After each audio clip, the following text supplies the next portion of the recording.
Infidélité au Rav Shapira et au Rav Chaim Akadosh en étudiant aujourd'hui, ce soir, des enseignements liés à Shavuot euh, et qui sont écrits dans le livre Alécho, Pelek Bet.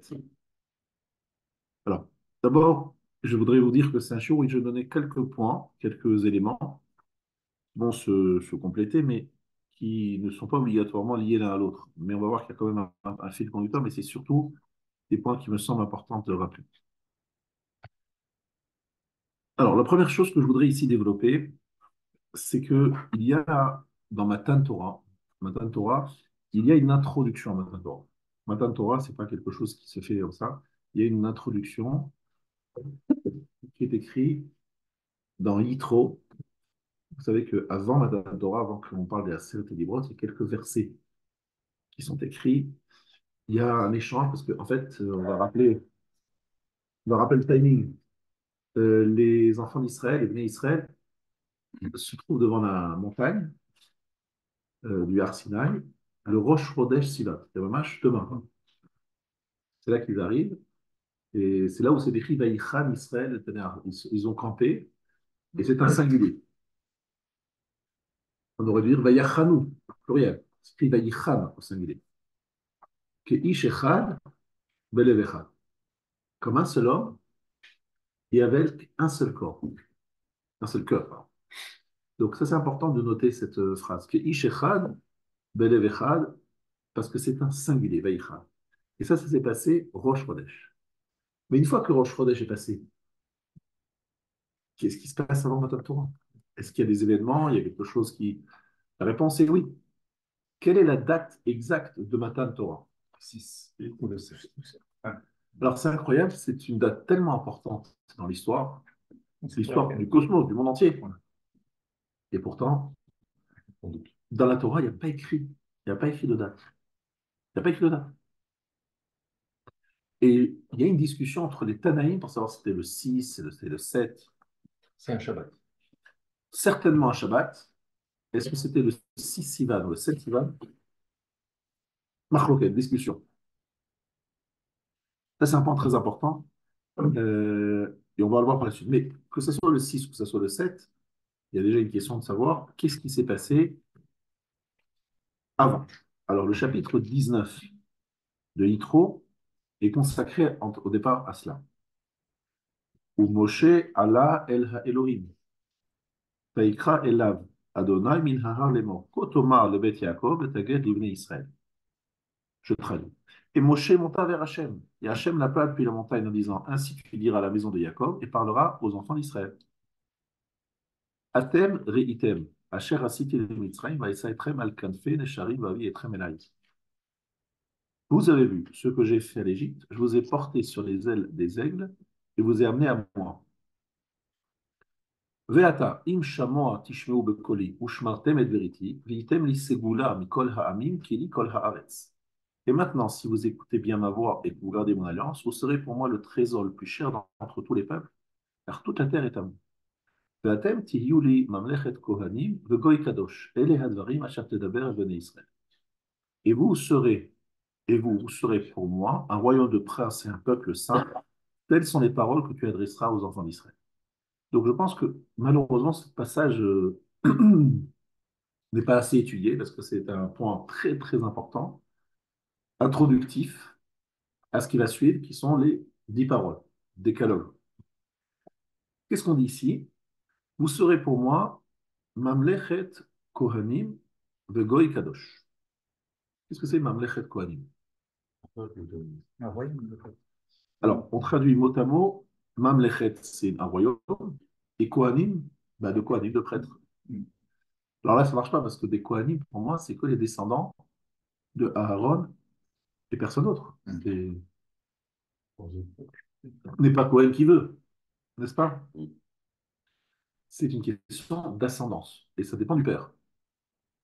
Donc lorsqu'on dit Kohanim ici, ça veut dire quoi? Alors on regarde Rashi et on regarde ce que dit Rashi sur Mamlechet Kohanim. Sarim, Rashi traduit Kohanim par Sarim. C'est quoi ça? Prince. Un prince. Un prince. Voilà, des princes, des ministres. des gens importants. Et Rashi amène des preuves que le mot Kohen est des fois utilisé pour désigner le prince, les notables, je dirais les notables. Ça, c'est Kohanim. Donc, vous serez pour moi un royaume de notables, de princes, etc. C'est intéressant. Qu'est-ce que Hachem il veut nous dire par là? Goy Kadosh. Il est en train de dire, avant de recevoir la Torah, sachez que recevoir la Torah vous donne un statut spécial. Ségoula, c'est aussi un mot très fort. C'est quoi le mot Ségoula? Otsar Chaviv. C'est quoi Otsar Chaviv? Trésor. Trésor. Voilà. Un trésor Cher. cher. Bravo. Il parle de Sgulat Melachim. Kli Yakar, Vavelim Tovot, Shemalachim Gonzim Otam.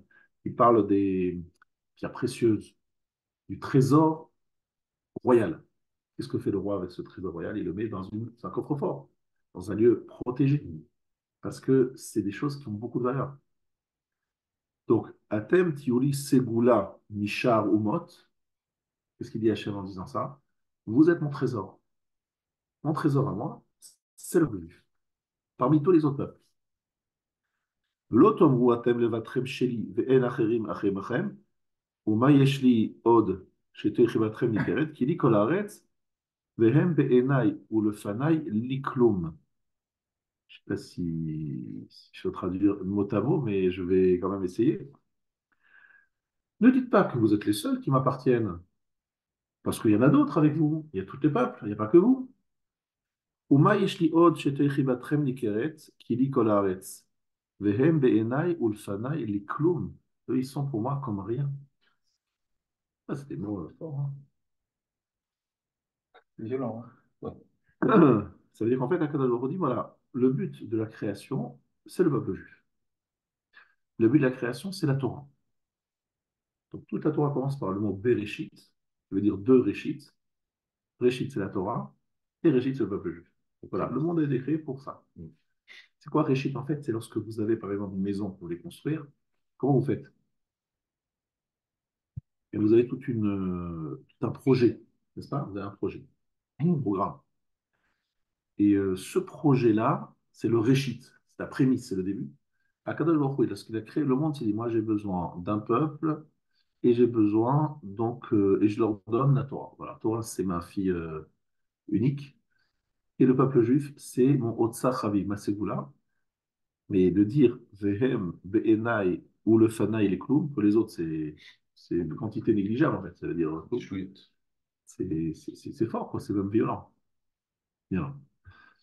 Donc, en fait, à ce moment-là, Akadosh Baruch Hu nous dit, en vous donnant la Torah, je vous donne un statut. Et je vous donne surtout un rôle qui est très engageant, très spécial. Et je dis que je confie, en vous donnant la Torah, la clé du monde, le sens même de mon projet. Tout mon projet dépend de vous. Il y a pas d'autre chose. Là, je suis en train de lire Rachid, tout simplement, à le traduire. C'est très, très puissant. C'est dur si le gars, il lit ça. Mais le problème, c'est qu'ils ont lu. Non seulement ils ont lu, mais lorsque les choses sont arrivées au moment de Matan Torah, la Gemara nous dit et le Midrash, ils sont allés voir Bilam. Et Bilam leur a dit, ils ont dit, mais qu'est-ce qui se passe? Parce que tout le monde entier a entendu, peut-être pas a entendu précisément la certaine mais ils ont compris qu'il y avait des choses qui se passaient. Ils l'ont reconnu. Donc Bilam leur a dit, Adonai oz le'amo yiten, Adonai yevarech, peut-être voilà ce qu'il leur a dit. Hachem donne la force à son peuple. Hachem donne la Torah à son peuple. Ah ouais. Donc tout le monde est au courant qu'Akadosh Baruch Hu donne la clé du monde à son peuple. Donc ils l'ont su. Et la preuve aujourd'hui, elle est tellement éclatante, elle est impressionnante aujourd'hui de voir ça. Pourquoi?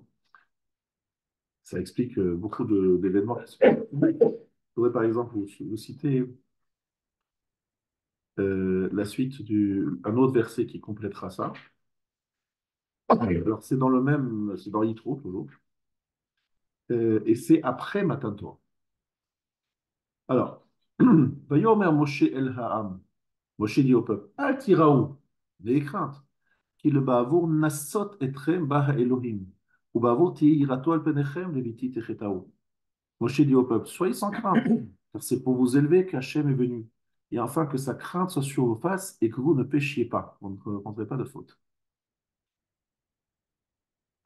Qu'est-ce que ça veut dire le bavo nasot etrem? Pour vous élever. Eh bien, regardons Rashi.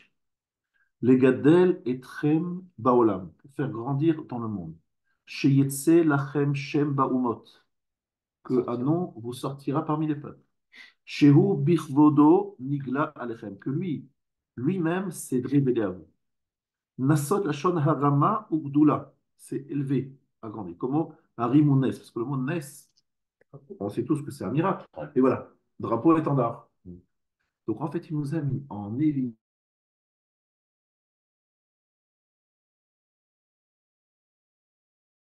Ça, c'est mes chouchous. C'est un peu comme dans une tasse, ce qui est anti-rhinophique absolument, donc vraiment un mauvais professeur. Il dit à ses élèves, eh bien voilà, vous savez, j'ai un chouchou, c'est lui, je l'adore celui-là.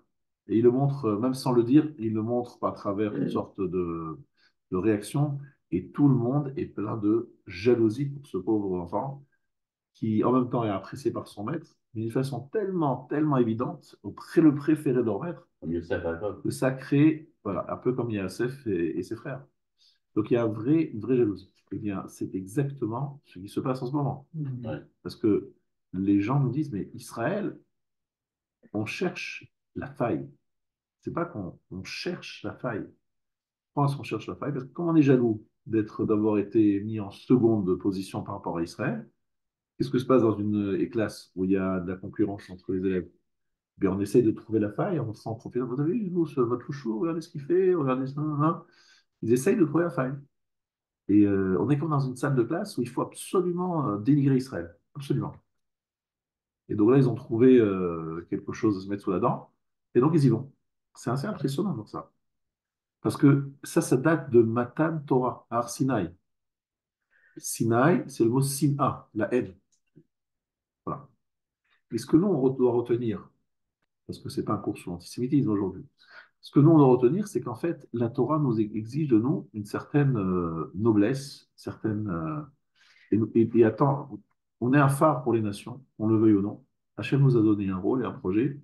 Et Matan Torah, c'est un don de quoi? C'est un cadeau un peu empoisonné. Cadeau parce que c'est extraordinaire la Torah et parce qu'on a été choisi parmi toutes les nations, mais en même temps c'est empoisonné parce que ça crée une tension incroyable avec les autres peuples. Oui, dont nous sommes en partie responsables quand même. Donc, nous sommes responsables parce que si nous sommes fidèles à ce que la Torah veut, eh bien normalement on est censé être la fierté, être reconnu par les nations et apprécié par les nations. Si on ne fait pas exactement juste comme il faut, eh bien ça se retourne contre nous. Ça, c'est l'introduction. C'est-à-dire que donner la Torah, c'est dire de la part d'Akadosh Baruch Hu, je vous choisis parmi tous les autres, vous êtes Sibila, Otsar Haviv, mon trésor, vous êtes mon peuple. C'est une vraie, on appelle le peuple élu, en français, le peuple élu. C'est excellent ici. Qu'est-ce qui s'est passé au cours de l'histoire? Les chrétiens et les musulmans, qu'est-ce qu'ils ont dit? Ils ont dit qu'après la destruction du second temple, en particulier, le peuple juif a été rejeté. Et donc, à partir de maintenant, c'est nous. Les chrétiens ont dit c'est nous, les musulmans ont dit c'est nous. On a pris la relève. Est-ce que c'est clair? Voilà. En fait, ils pensent que le peuple juif a reçu un guet, une sorte de acte de divorce, de la part d'Hachem en disant voilà, écoutez, moi, je ne suis pas content de vous, j'ai détruit la maison. La maison, c'est quoi? C'était le lieu d'intimité entre Dieu et son peuple. Donc, il a détruit. S'il a détruit, c'est l'origine du conflit d'aujourd'hui. Tout le conflit d'aujourd'hui, c'est El-Aqsa. C'est monter sur la montagne de Jérusalem, de Arabaït. C'est comme ça que les terroristes ont appelé leur action et leur combat. Nous allons combattre pour El-Aqsa. C'est-à-dire nous allons remettre la domination sur Israël, mais surtout sur cette partie-là qui est le mont du Temple. Et c'est pour ça que c'est important de bien comprendre ça. C'est qu'en fait, il y a une envie de la part des peuples de dire, ça y est, c'est fini. Il y avait une maison, il y avait une intimité, il y avait une élection. Mais maintenant, mais maintenant que ça y est, vous avez été répudié avec la destruction du second temple, c'est fini. Nous, on prend la relève. Voilà le message des musulmans. La faiblesse de leur message, vous sachez quand même, c'est important, je dis en parenthèse, c'est que notre message, notre foi, nous, elle n'est pas fondée sur un homme. Et là, on va essayer d'expliquer un peu dans la suite. Elle n'est pas fondée sur un homme, elle est fondée sur un événement cosmique incroyable que je vais essayer d'analyser maintenant. Lorsque les Juifs sont sortis d'Égypte, lorsqu'il y a eu Kriyat Yam-Souf, ce n'était pas encore suffisant. Ce n'est pas suffisant. Parce que lorsque Hachem parle à Moshe de Matan Torah, qu'est-ce qu'il dit? C'est Gam Becha Yaminu Leolam. Ils vont avoir confiance en toi. Ils vont avoir la émouna en toi. Et avant, non, ils n'avaient pas il n'y a pas l'émouna, mais Dimakot, Kriyat Yam-Souf. Alors nous, les Juifs, il faut savoir qu'on est un peuple très récalcitrant. On a beaucoup de mal à baisser la tête et à être confiant. On est des gens très critiques et ça fait partie de nos qualités aussi. Et donc, on a beaucoup de mal à accepter. Donc, Moshe Rabbeinu, c'était peut-être d'après nous un super magicien. Un super magicien. À l'époque, il y avait la magie. En Égypte, il y avait la magie. Ils ont dit, voilà, tout simplement, Moshe, c'est un super monsieur, super magie. Donc, c'est pas. Mais en fait, c'est ça qui est le premier chidouche du Rav d'aujourd'hui, arrive maintenant. Ce qui va faire changer aux Juifs leur regard sur Moshe, parce que s'il faut bien comprendre qu'il y a un premier regard, un regard sur Moshe qui va changer, c'est justement le point suivant. Le Rav Wolbe avait un Rav qui s'appelait le Rav Yerucham Lebovitch, Mashgiach de l'Yeshiva de Mir. Et ce Rav a donné un shiur, pas très longtemps avant sa mort, quelques mois avant sa mort, lorsqu'il explique le man ishma bedabri imach, de manière à ce que le peuple écoute lorsque je parlerai avec toi, c'est les mots de la Torah, vegam becha yaminu lolam, et ils te croiront pour toi pour l'éternité. Avec Kadesh et Kayem vegam becha yaminu lolam, nitna nevoa le pôle à Israël. C'est bien cette phrase. Qu'il y ait confiance en Moshe Rabbeinu, la prophétie a été donnée à tout le peuple juif. Ça veut dire, ça veut dire que le peuple juif, pour pouvoir croire en Moshe, il a besoin d'être prophète. Pourquoi? Et pourquoi? Parce qu'en fait, dans le monde entier, on disait la chose suivante. Dieu est grand, très grand. On croyait en l'existence d'un Dieu. Simplement, on disait, mais Dieu est trop grand pour parler aux hommes. Les hommes, c'est tout petit, c'est honteux, c'est ridicule. Dieu, il parle aux hommes. Il contestait la notion de névoie. Donc, lorsque Moshe Rabbeinu il dit, je viens à la part d'Hachem, ils ont dit, bon, c'est un charlatan, ou c'est un grand magicien, mais il nous raconte des histoires, quoi, des bobards. Et là, c'est ça qui est très important ici.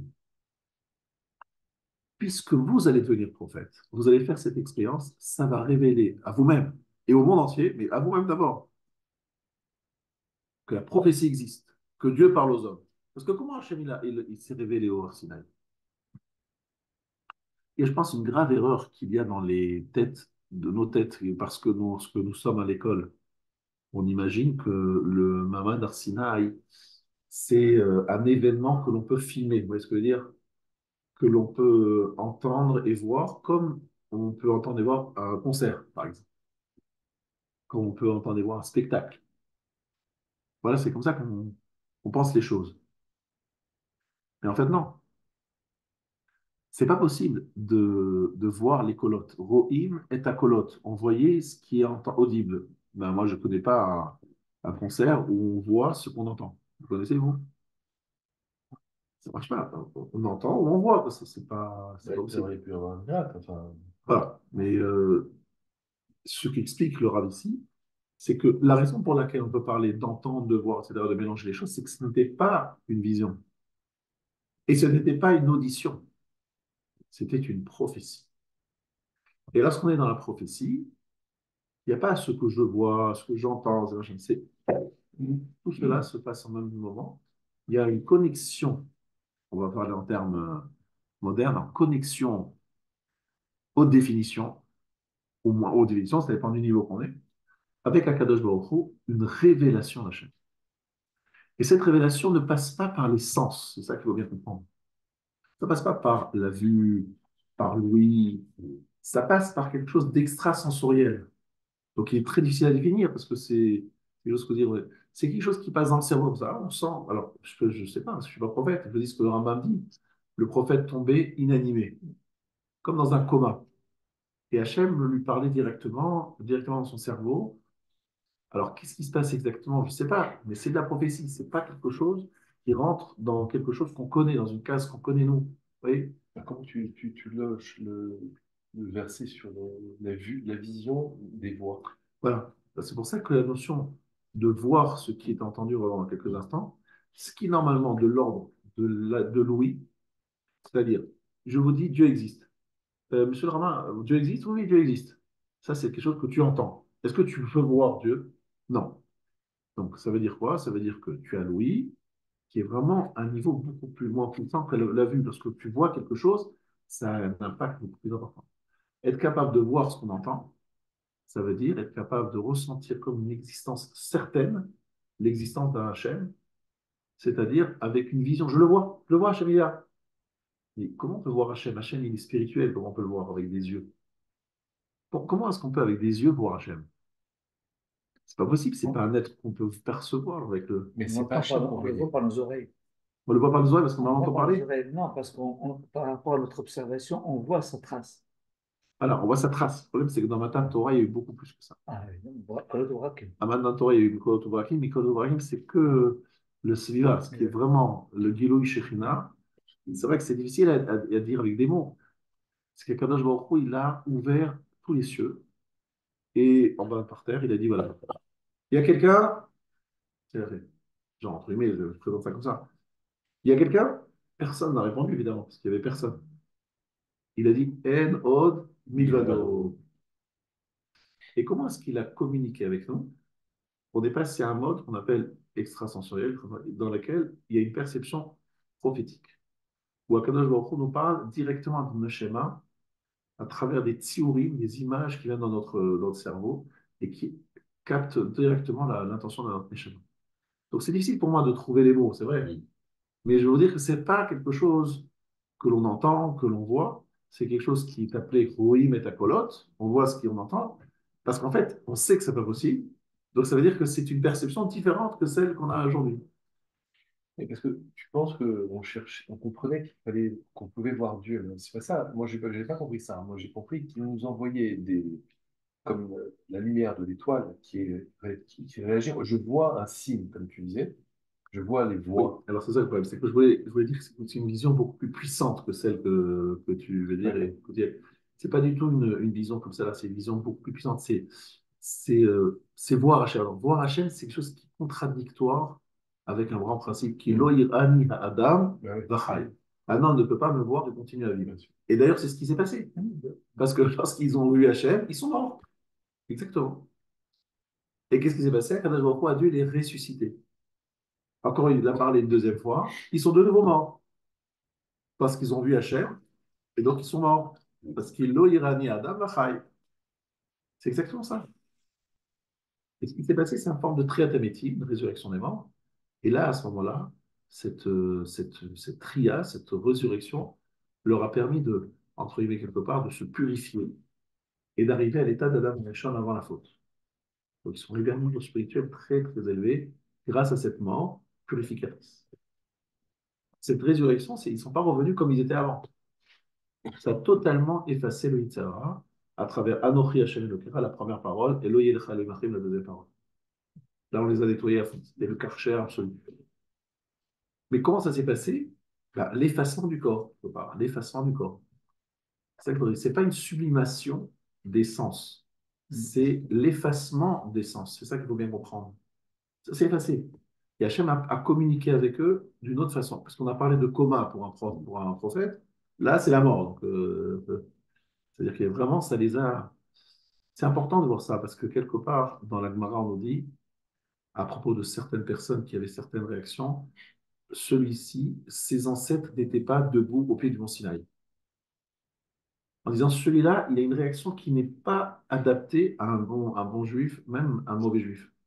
C'est-à-dire que la Mahamad Arsinaï a laissé une trace indélébile chez nos ancêtres et chez toutes les générations en descente après lui. Parce qu'il y a eu un guilouille, un dévoilement, où on a vu En Od Milvado. Il y a quelqu'un, Hachem a montré à ce moment-là où il a donné la Torah, on nous dit que même les animaux n'ont pas émis le moindre son, aucun animal. La mer, elle était calme. C'était comme un lac.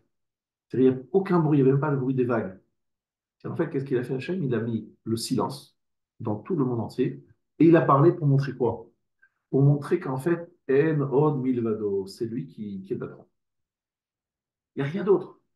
Vous savez, on dit toujours que le monde, c'est comme Hélène, c'est Hachem qui se cache. C'est comme s'il avait levé le rideau. Levé le rideau pour révéler, comme un flash, un moment dans l'histoire, pour dire, vous avez vu, il n'y a personne d'autre, il n'y a que moi. Et ça nous a marqué avec de façon trace indélébile, je dis. Des fois, cette trace, elle est très, très enfouie, mais à un moment, des fois, elle ressort. Cette croyance. Il se trouve que même les chrétiens et même les musulmans, ils pensent la même chose. Ils ne contestent pas cet événement. Simplement, ils disent qu'on a été répudié. Sauf que nous, on leur dit, notre croyance à nous est fondée sur 603 550 hommes entre 20 ans et 60 ans. Donc, il y a des personnes qui ont plus de 60 ans, il y a des gens qui ont moins de 20 ans, et il y a des femmes. Donc, on est facilement arrivé à 5 millions, entre 3 et 5 millions. Tous ces gens-là ont raconté ce qu'ils ont vu à leurs enfants et qu'ils l'ont raconté à leurs enfants. Et c'est basé sur quand même un témoignage de plusieurs millions de personnes. Et c'est des parents qui racontent à leurs enfants. Donc, c'est quand même quelque chose qui a été vu. Ce n'est pas quelque chose qui a été raconté par Moshe. Il y a une vision. Sur quoi vous vous basez, vous les chrétiens? Il y a un monsieur un jour qui a dit je suis le Messie, je suis le. Non, mais est-ce qu'il était vrai? Il disait vrai. Peut-être qu'il était charismatique, peut-être même il faisait des miracles, mais ce n'est pas une preuve. Même Moshe Rabbeinu, après tous les miracles de la sortie d'Égypte, on n'a pas cru à cause de ça. Il a fallu l'expérience de Matan Torah pour croire en Moshe. Vous voyez ce que je dis là? Donc c'est important ici de comprendre que, On entend votre voix, on comprend votre voix. Vous voyez ce que je dis? voilà, Peut-être. ouais, exactement, je vois ce que je dis. C'est qu'en fait, il faut c'est difficile pour moi de trouver les mots parce que c'est pas quelque chose que j'ai vécu moi-même. Si on a vécu tous Matan Torah, mais bon, on a du mal à s'en rappeler. Mais en tout cas, ce qui est sûr, c'est quelque chose qui est extrasensoriel. C'est une prophétie. Mais si moi j'ai dit le Rav, j'ai eu l'expérience de la prophétie, je peux croire maintenant que Moshe est un grand prophète et que Dieu lui parle. Mais pourquoi? Parce que je crois en l'homme. Et c'est là un des grands leitmotifs de cette Beth Midrash, qui est celui de Rabbi Yerucham Leibovitch, du Rav Wolbe, du Sava de Kelem, c'est de dire qu'un des grands combats que l'on doit mener sur cette terre, c'est de croire en l'homme, à sa capacité d'être grand, de grandir. Et lorsque j'ai commencé le cours en vous parlant de Sarim, on est des Kohanim, des princes, lorsque j'ai commencé le cours en disant Babo Mnassot Etrem pour vous élever, c'est en fait qu'Akadosh Baruch Hu nous dit je veux que vous ayez confiance dans votre capacité à être des princes. Pas seulement je vous nomme des princes, je vous dis vous êtes capable de noblesse et vous êtes capable de laisser derrière vous toute la petitesse humaine et de prendre de la hauteur. Et c'est pour cela que je vous donne la Torah, c'est pour vous élever, vous faire grandir. C'est la Torah qui nous élève. Exactement. Mais en fait, le but, c'est quoi? C'est de s'élever. Ouais. C'est pas de recevoir la Torah et de la transmettre comme étant un message intéressant de Dieu. Parce que c'est deux façons d'appréhender l'étude de la Torah. Soit l'étude de la Torah, c'est pour dire, bon, je détiens un message, je te le transmets, c'est des informations.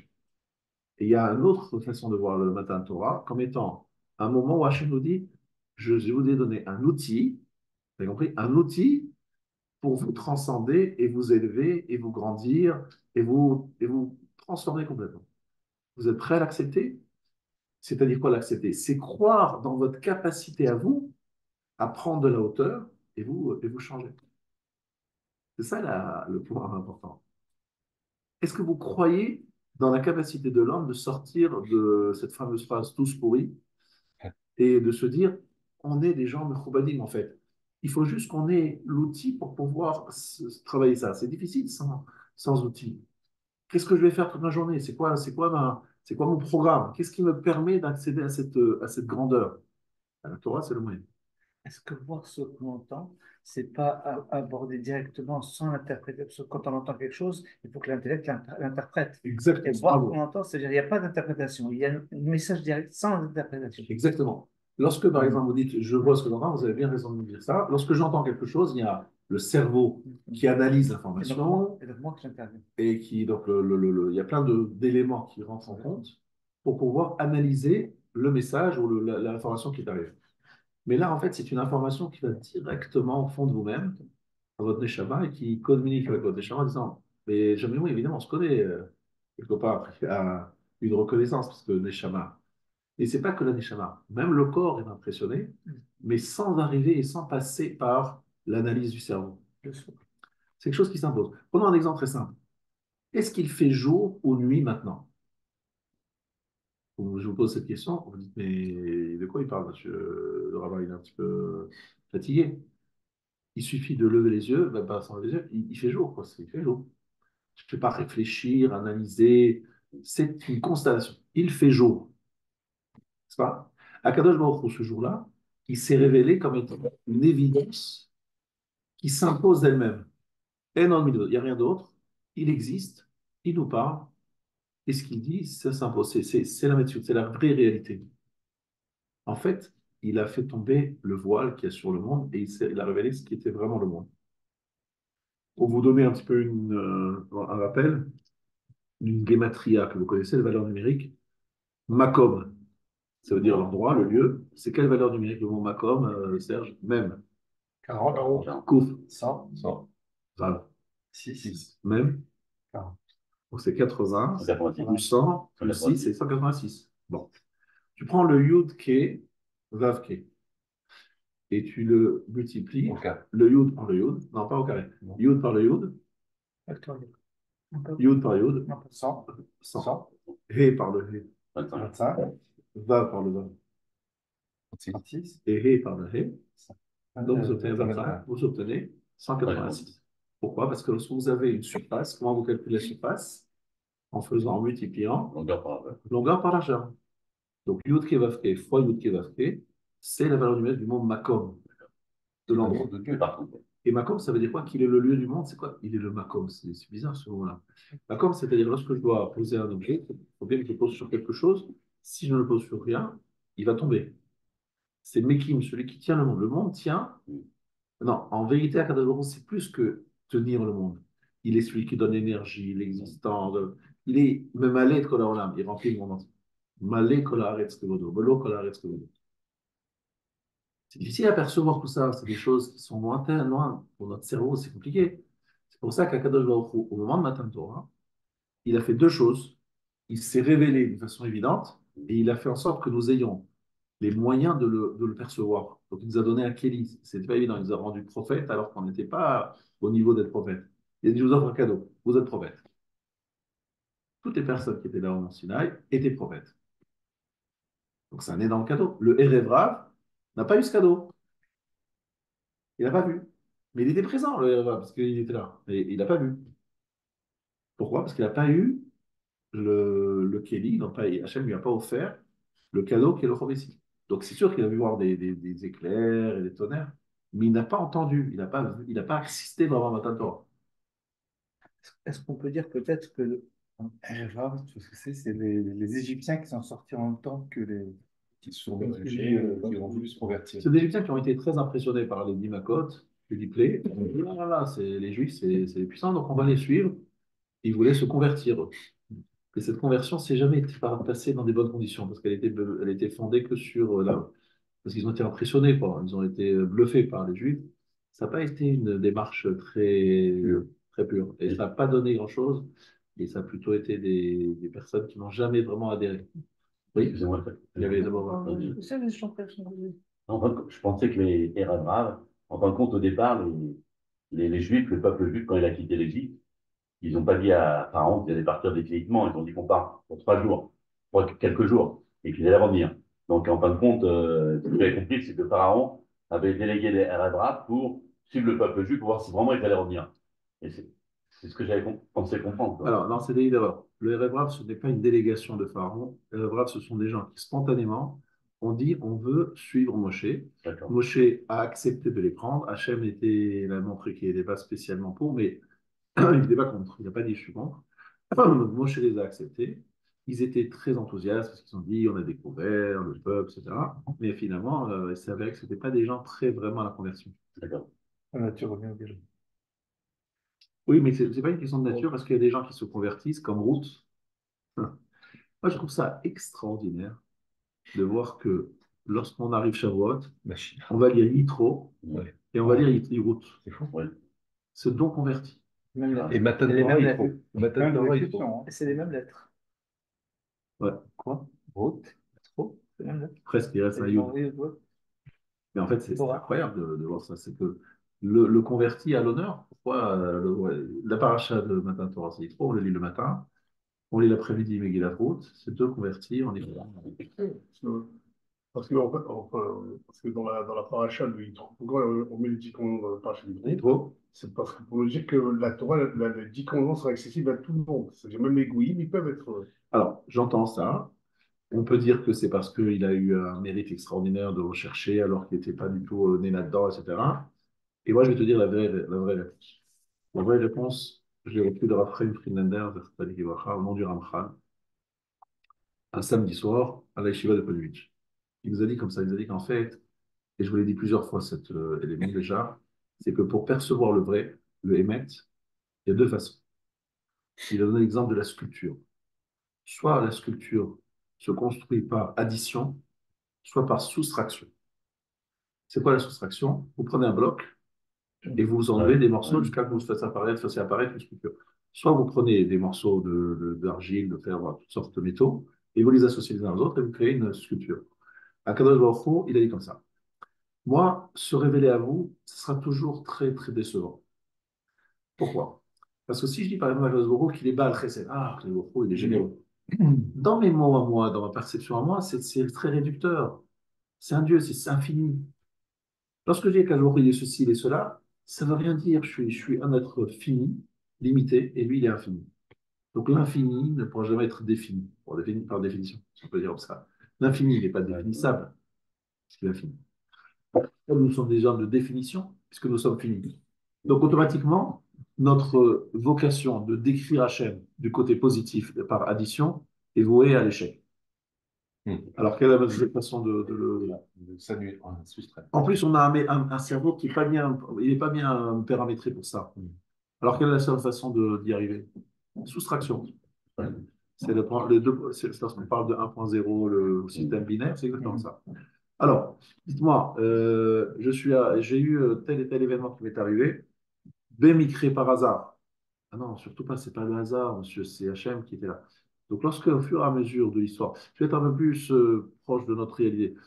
Vous aviez le communisme. Au début du communisme, les gens ils étaient sûrs que c'était l'époque messianique qui s'ouvrait, quoi. Le communisme va nous sauver. Des juifs très, très intelligents se sont laissés vraiment embarqués. Ils étaient sûrs qu'ils avaient trouvé le système idéal. On sait tous le résultat. Le capitalisme, c'est pas non plus la panacée, on est d'accord. Il y a des excès, il y a des... Bref. La démocratie, bref, toutes sortes de choses que les hommes ont proposées, on voit leurs limites. C'est pas parfait. Donc, au fur et à mesure que l'histoire avance, quelque part, on procède par élimination. Non, ça, c'est pas bon, ça, c'est pas bon, c'est pas ci, c'est pas ça. Finalement, on va retrouver Hachem à travers l'élimination. Bon, c'était pas ça, c'est pas ça, c'est pas ça, donc c'est ça. C'est-à-dire que la sculpture va apparaître à travers la soustraction. Donc, ce qu'on appelle le raisonnement par l'absurde en français. Donc, si c'est pas ci, c'est pas ça, c'est pas ça, c'est pas ça, donc c'est ça. Mais ça, c'est beaucoup plus proche de notre cerveau. Notre cerveau, il est bien paramétré pour ça. Donc, mais par rapport aux convertis, enfin, à la Torah, Alors, Yitro et Ruth représentent exactement ce que je suis en train de dire. Parce que Yitro, il a fait quoi? Le raisonnement, c'est exactement celui-là. Il a essayé toutes les idoles du monde. Il a été déçu par ces idoles. Et finalement, il est arrivé à quoi? À la Torah, etc. Mais d'abord, c'était un homme très intelligent, très cultivé. Il était le conseiller, merci les mots, du roi de Pharaon qui était le super puissant de l'époque. Il n'était pas égyptien. Donc, on est allé chercher Yitro qui n'était pas égyptien pour conseiller Pharaon. C'est incroyable. Alors que Pharaon vient d'un pays, d'un peuple très éclairé, très avancé. C'est donc quelqu'un qui était un chacham, un grand chacham. Il a essayé toutes les options du monde et il est arrivé à une conclusion, la Torah. Eh bien, on nous dit, voilà comment la Torah va être perçue dans l'histoire, à travers l'élimination, à travers la soustraction. Ruth, même chose. Ça veut dire qu'en fait, c'était une princesse, Ruth. Elle a tout laissé tomber. Ça veut dire qu'en fait, à travers l'élimination, on arrive à trouver la vérité. Parce que notre cerveau, il est bien prévu. C'est quoi l'élimination? Il m'arrive quelque chose, il me dit non, j'aurais pu croire que c'est parce qu'il y a telle ou telle raison. Non, c'est Hachem, c'est Hachem. Donc j'annule toutes sortes d'options pour arriver à la vérité. Donc je perçois la vérité à travers la soustraction. Est-ce que l'entendre par rapport et le voir, l'entendre, et comme on l'a dit, est le mode interprétatif. Et ce Exactement. mode interprétatif est soumis au Yetzirah. C'est ça le Exactement. gros problème. Alors que la vue, Et très subjectif. c'est pour ça, c'est dans ce sens-là, Très c'est le subjectif. moi, c'est l'ego. Quand je dis Yetzirah, c'est l'ego qui intervient, qui Oui. va faire nous faire voir l'histoire, on peut la voir de cette manière ou de cette manière. Exactement. Et le fait d'avoir la réia, c'est de consécuter ce point-là. Alors voilà, j'allais dire ça. Ça veut dire que même la vision ne nous protège pas non plus. Fais attention. Parce parle du que mode, je vous parle du avez mode. aujourd'hui une guerre à Gaza, vous lisez des commentaires, il y en a qui le voient d'une façon et l'autre d'une autre. c'est- Pourtant, on voit la même chose. C'est-à-dire quand même une vision peut être interprétée de différentes façons. On est d'accord, hein. Donc c'est très subjectif. C'est pour ça que Roy Métacolot, c'est une façon de dire sortons de la subjectivité, de l'instinct, du sens. Allons au-delà. Soyons directement dans la prophétie, c'est-à-dire dans une connexion directe. C'est la vérité parce que je la sens quand ça va au-delà. Et on voit ça des fois aussi dans, par exemple, une maman qui vous dit je sens les choses. Alors, des fois, ça nous rend fou les hommes parce que les femmes, elles sont spécialistes pour dire je sens. Je sens les choses. Elles sont intuitives. Mais tu as une preuve, ma chérie, de ce que tu dis? Ah non, non, elle n'a aucune preuve. C'est une intuition féminine. Crois-moi, c'est comme ça, je te le dis, c'est comme ça. C'est basé sur quoi? C'est pas basé sur la réelle. C'est comme ça, j'ai une conviction intime. Alors, si ça multiplié par des millions, c'est que leur peuple juif, lorsqu'il a vu Hachem ce jour-là, c'était devant eux. C'était devant eux sans avoir besoin par l'analyse et l'erreur des sens. Il n'y avait pas de question sur l'objectivité de ce qui s'était passé à Matin Torah. C'est ça qui est important. Il n'y a pas eu de question là-dessus, il n'y a pas eu de remise en question là-dessus. Et je vous dis, par personne. Toutes les religions croient qu'il y a eu Matan Torah. Il n'y a pas de problème là-dessus. Ça ne pas à contester. Le seul problème, c'est est-ce que nous sommes toujours Am Segula. Vous comprenez? On a été répudiés. Voilà. Mais ils ont envie de ça parce que, encore une fois, le premier de la classe, le chouchou du maître, on a envie de le délégitimer, de montrer qu'il, finalement, il n'est pas celui qu'on pense, etc. Donc les peuples savent qu'on a reçu. C'est nous qui avons reçu la Torah, qu'on est choisi par Hachem. Exactement. Quelque part, ils le savent et ils ne le savent pas. Ça veut dire qu'il y a des fois quelque chose qui sont dans leur subconscient, dans leur inconscient, parce que c'est sûr que beaucoup se disent, bon, mais c'est vrai que ça les énerve. Pas de mariage mixte. Pourquoi pas de mariage mixte? Mon vin, il n'est pas caché, mon vin, parce que je l'ai juste bougé. Qu'est-ce qu'il y a dans le vin de pas caché? Il y a du porc dans le vin? Donc, toutes sortes de styles, de choses qui nous diffèrent d'eux. Et lorsque, c'est ça qui est incroyable, c'est que chaque fois qu'on a voulu s'assimiler et vouloir exactement faire exactement ce qu'il faut, Il y a ils une vont parler. Alors, on se dit, mais on va arriver le problème de l'antisémitisme. On va leur dire, écoutez, on est comme vous. Finalement, ça y est, on a renoncé à notre nom Israël. On est comme vous. Ça y est. Donc, logiquement, ils auraient dû dire magnifique, bravo, Mazal Tov, on vous accueille. Et c'est pas ce qui s'est passé dans l'histoire. Ça ne marche pas. On n'a jamais dit qu'on était comme. Si. Mais j'ai même de la famille qui était à Berlin. À Berlin. Toute la période des Ascala, c'est la volonté de disparaître. Mais pendant Il y a l'acquisition, un texte qui est juste de Lévinas, Et incroyable. j'ai un non, nom. il voulait Nouvelle pas Espagne, il s'est appelé de la Vallière. De la Bavière, voilà. Protestant. Mais c'était leur fierté en Allemagne, entre autres, de dire, mais non, on a mis derrière nous on se marie avec des non-juifs, on a un statut social très élevé, ils avaient des fois des métiers. Ils n'ont pas été du tout préparés à ce que les nazis viennent les chercher. C'est pas nous qui vont chercher les nazis. Qu'ils aillent en Pologne chercher les quelques barbus là-bas, c'est normal. mais que nous, ils nous cherchent. Mais attendez, je suis devenu pratiquement un arien convaincu. Je suis mais dans l'histoire, en Espagne. En Espagne. C'est vrai que les Juifs étaient clairement pratiquants, tu vois, pratiquants. Ouais. Mais ils étaient Ah très bah, bien introduits dans la cour et dans les grandes instances espagnoles. Ils étaient même appréciés, voire admirés, mais en fait, non, enviés. Toujours de nouveau le même problème. Voire ministre. Il y a eu Don ouais. Abravanel. Ouais, bon, Portugal. Isaac Isaac Abravanel, Abravanel, c'est connu. Rabat, C'est Portugal. Euh, Il y a eu c'était comme au la Portugal. disputation de le Barcelone. rap de Gérone aussi. Oui, ça c'est venu un peu Ça, plus c'est tard. Rabban. Ça, c'est Rabban. Oui, c'est Rabban. C'est plus haut. Rabat. Oui, Plus haut. quand même. Là, c'est Non, non, il y a eu une période où c'était l'âge d'or Plus du Nord. espagnol, où il n'y avait absolument aucun problème. 12e, 13e siècle. Et je suis sûr que les Juifs qui habitaient en Espagne étaient certains, convaincus, qu'ils avaient absolument une assurance d'être toujours dans les bons papiers. C'est un traumatisme. Il y a quelques années, parce que là, c'est un régime d'extrême gauche. Il y a Ouais. quelques années, le roi d'Espagne avait dit qu'il donnait des passeports espagnols aux. Tu as la réponse aujourd'hui. Portugais, ils ont donné. Tu as la réponse aujourd'hui. Portugais, ils ont donné au moins. Le régime a changé. Karim, c'est du chacun. Portugais, ils ont donné. Ces derniers avaient des conditions. On avait parlé de Non, je pense que certains ils pensaient que quand le juif est dans un pays, il amène la bracha. Quand il parle d'un pays, il enlève la Oui, bracha. alors c'est sûr que c'est ce qu'ils disent au début, c'est ce que Lavan il a fait. Lavan, lorsqu'il a vu Jacob arriver, au début, il était déçu qu'il n'avait pas d'argent, mais très vite, il lui a amené la bracha, Jacob. Il l'a vu. Donc c'est pour ça qu'il a négocié avec lui qu'il reste, parce qu'il dit, voilà, j'ai besoin de toi, hein, tu amènes la bracha. Mais le jour où il a fui Jacob, qu'est-ce qu'il a dit Lavan? Les filles sont mes filles, les enfants sont mes enfants, tout ce que tu vois est à moi. Attendez, il a travaillé quand même 20 ans, c'est ce qu'il a dit, Jacob, j'ai travaillé 20 ans, de toute façon, sans vous forcer. Ouais. Ah non, non, mais tout ce que tu vois, c'est à moi. Enfin, et voilà. C'est exactement ce qui se passe à chaque fois. On nous accueille à bras ouverts. On nous dit la bracha vient grâce à vous. Et puis à un moment, on nous dit tout ce que tu vois, c'est à nous. C'est incroyable. C'est une répétition d'histoire. Ouais, on peut interpréter ça, c'est C'est difficile c'est ce que les gens de Be'eri, par exemple, disent. Ouais. On les a accueillis, on les a soignés, on a ouvert nos portes pour les Palestiniens. Et la récompense, c'est tu es juif, on va te tuer parce que tu es juif. Mais moi, je suis un juif qui est votre ami. Je ne suis pas un juif ennemi, je suis un juif ami. Mais non, tu es juif, et je te tue. C'est quand même incroyable, ça s'est passé il y a quelques Ouais. mois. Alors, quel est le lien entre ces boules-là et la voyelle ségole? La voyelle ségole. C'est même. Alors, c'est vrai que Ségoula et Ségol, c'est le même, Racine. c'est le même mot. Hein, on va Oui, dire, c'est ça. Ségoula, c'est un trésor, comme c'est dit Rachid. Ségoula, c'est un Moi, j'ai lu trésor. un truc, je ne sais pas si toi, je voulais avoir votre interprétation d'abord. Alma, je vais écouter. Moi, j'ai lu un point très précis, parce que le ségole, c'est 3 points c'est le et avec 3 points. Quoi? Et de n'importe quelle façon dont on le retourne, il retombe toujours sur CP. C'est une notion d'éternité. Je voulais savoir si vous avez lu ça ou pas. J'avais un doute Non, sur ça. non, je ne sais pas. Il y a une notion d'éternité à travers ces bouts-là. C'est non Non, seulement trésor, mais trésor éternel.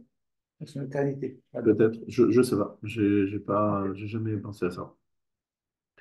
En tout cas, pour revenir à notre sujet, pour ne pas trop se dispatcher, on reste dans le truc. Qu'est-ce que Matan Torah m'a appris?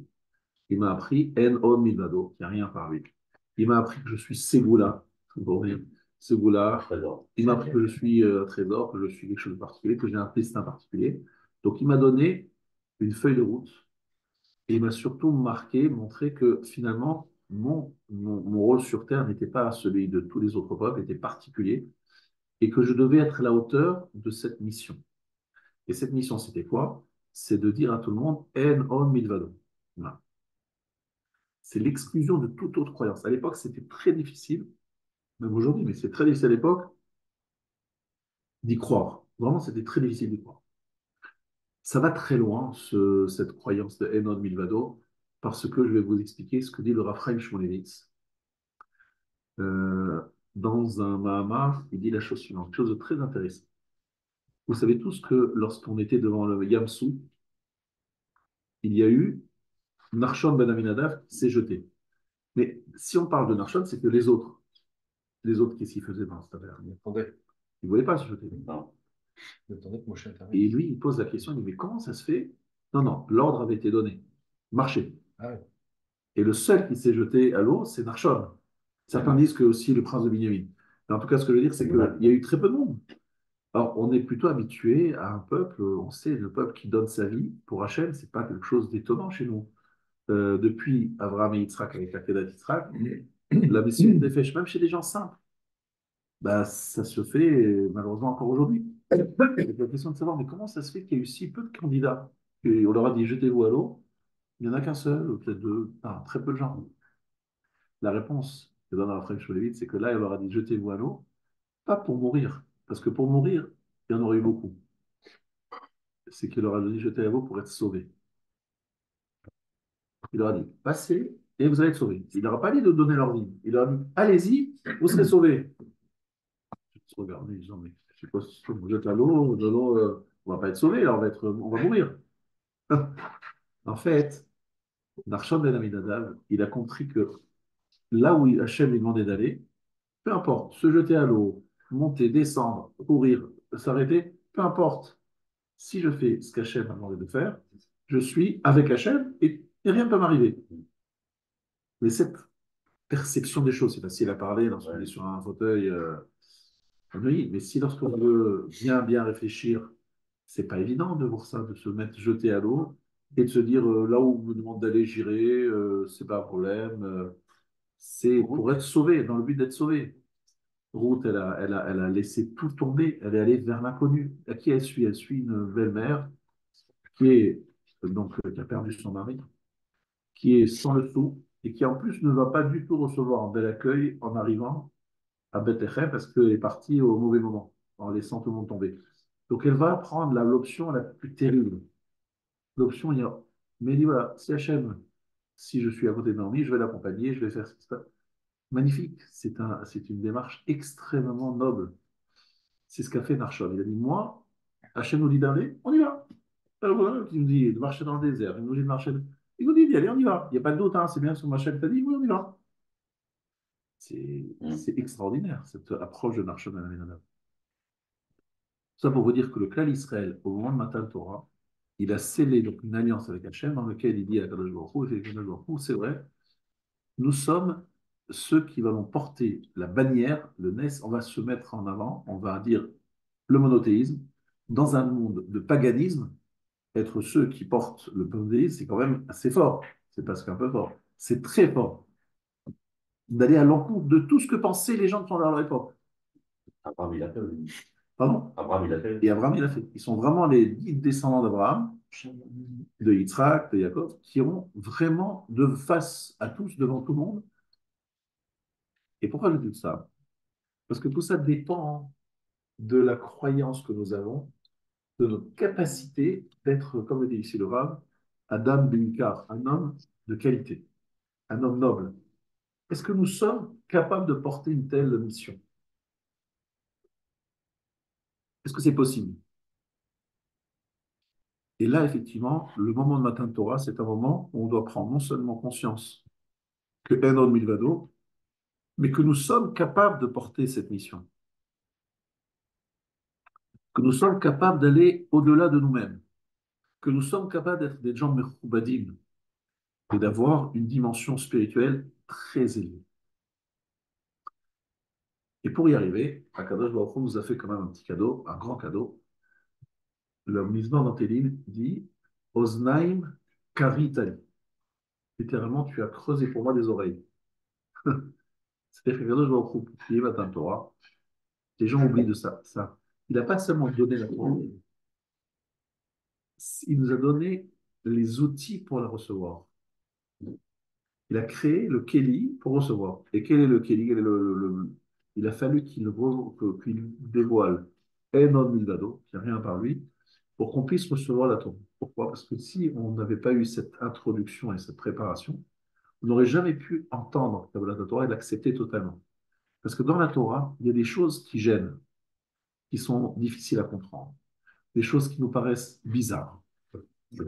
Et des gens, lorsqu'on leur dit étudier, donc on développe leur esprit critique, leur esprit d'analyse. Et puis à un moment, on leur dit, vous savez, bah, vous ne comprenez pas, mais tant pis, vous faites quand même. Alors, je ne comprends pas. Tu veux qu'on analyse, qu'on comprenne. Et puis à un moment, tu me dis, taisez-vous. C'est quand même très contradictoire. Parce que si tu dis à des gens, c'est du cultu, on appelle ça du cultuel. Donc fais le culte, fais ce qu'il y a, et ça, Dieu, c'est magique. Voilà, c'est magique. Ne comprends pas, n'essaie pas de comprendre, c'est magique, ça marche comme ça. Tu dis telle ou telle phrase, tout se passera bien. Pas de problème dans ce cas-là, c'est logique. Mais lorsque tu dis à quelqu'un réfléchis, analyse, pose des questions, réfléchis, donc les gens ils commencent à réfléchir.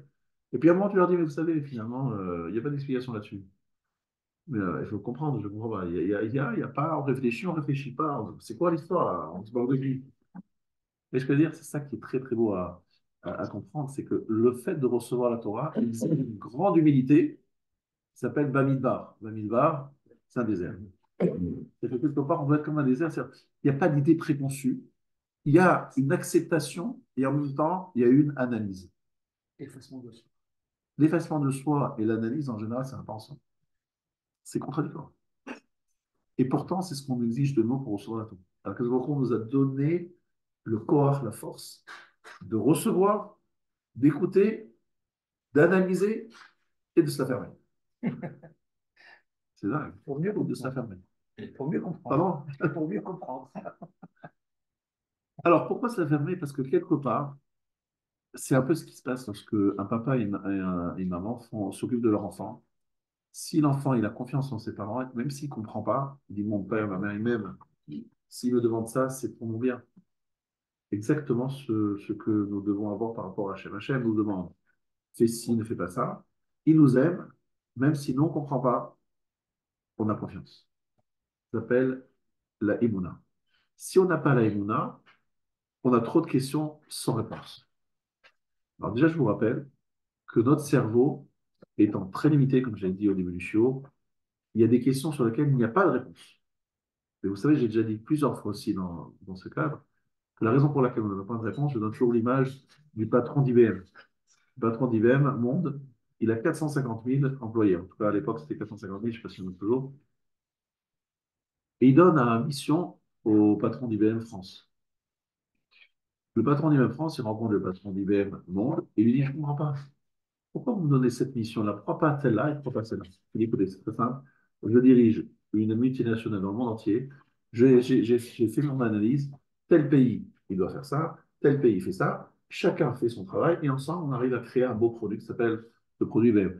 Mais chacun a son rôle. Mais je ne peux pas ici vous expliquer pourquoi j'ai fait ce choix et quels sont les calculs. J'ai dedans énormément dans mon cerveau. J'ai la vue d'ensemble que toi, tu n'as pas. Et pour t'expliquer, il faut que je te prenne longuement, je t'explique. Donc, s'il te plaît, soit tu acceptes, tu t'affermes, tu acceptes de faire ce que tu vas faire et tu le fais bien, soit tu démissionnes et on fait quelqu'un d'autre. On est d'accord, c'est comme ça qu'ils veulent dire. Ben voilà. Après, on nous dit, moi, j'ai une multinationale, j'ai des milliards d'individus à gérer, donc tu m'expliques pourquoi celui-là, ceci, pourquoi celui-là, tu as raison, c'est des bonnes questions. Mais je ne peux pas t'expliquer parce que c'est très compliqué et très vaste. Donc, soit tu t'affermes, soit tu dégages. C'est terrible. Et en même temps, Hachem me dit, mais réfléchis, pose des questions. Donc, je dois poser des questions, je dois réfléchir et à un moment, je dois me fermer. Ouh là là, c'est compliqué ça. Ça a l'air antinomique. Mais c'est pourtant ce qu'Hachem nous demande de faire. Et on sait que la Gemara dans Chagigali, il y a des questions qu'on n'a pas reposées.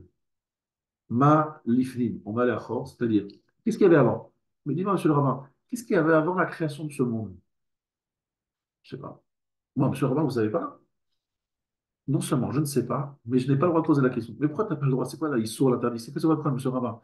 C'est que je n'ai pas un cerveau paramétré pour comprendre ça. Mon cerveau, il y a toujours quelque chose qui est avant, quelque chose après, plus tard. Là, je suis en train de parler de quelque chose de l'éternité. Je comprends moi l'éternité, moi?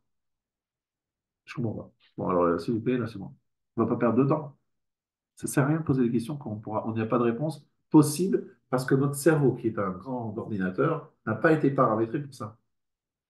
Et pourquoi? Parce que Hachem, il a une feuille de route qu'il m'a donnée, il a un cahier de charge, il m'a dit, vous allez faire ça.